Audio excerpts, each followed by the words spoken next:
Welcome back. Today we're going to talk about a few common chords which classical guitarists generally are not all that familiar with. Self-taught guitarists will begin learning these chords because this is something that's very easy to learn on your own. Classical guitarists tend not to because we tend to play what's written on the page, and every once in a while you might come to a chord, sometimes without even realizing it. So I think it's a good idea for a classical guitarist to know a few of these chords. And these are three which will, they work very well together, and you can use them for different songs. They happen to be a 1, a 4, and a 5 chord within a given key, within the key of G, but they'll work as the 1, 4, 5 within any key if you want to modulate or even use the capo. We'll talk a little bit more about that later. So here are the G, C, and D chords, or more specifically the G, C9, and D chords.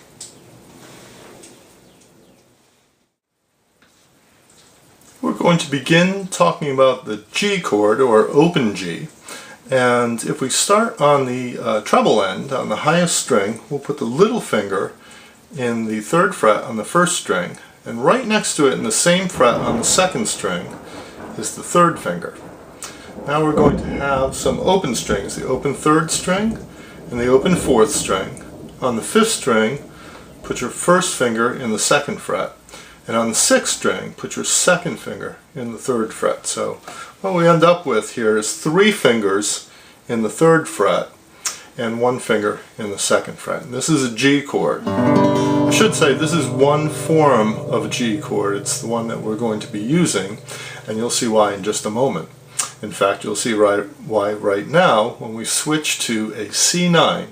And to make the switch to the C9, all you need to do is take the 2nd finger and the 1st finger and move them each over 1 string higher, like this. And now we're going to start this chord on the 5th string, and that's called the C9.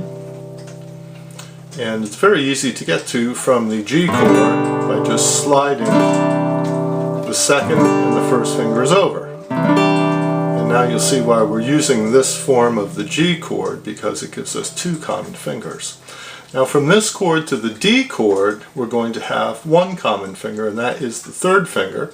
So we'll leave that down while we clear all of the others, and then we'll form the D chord around it. To complete the D chord, you'll have the 2nd finger in the 2nd fret on the 1st string, and you'll also have the 1st finger in the 2nd fret on the 3rd string. This forms a little triangle here. And this is a 4-string chord, and you'll play it with the upper 4 strings like that. Now, of course, when you're going from the D chord back to the G chord, or even to the C9, you're still going to have this 3rd finger as the common finger. We'll just form the G chord around it. If we go back to the D chord, we can also go to the C9, and again right back to the D chord. So that 3rd finger stays down regardless of what chord you're playing. And in the case of going from the G chord to the C9, or likewise from the C9 back to the G chord, you'll have both the 3rd and the 4th fingers as common fingers.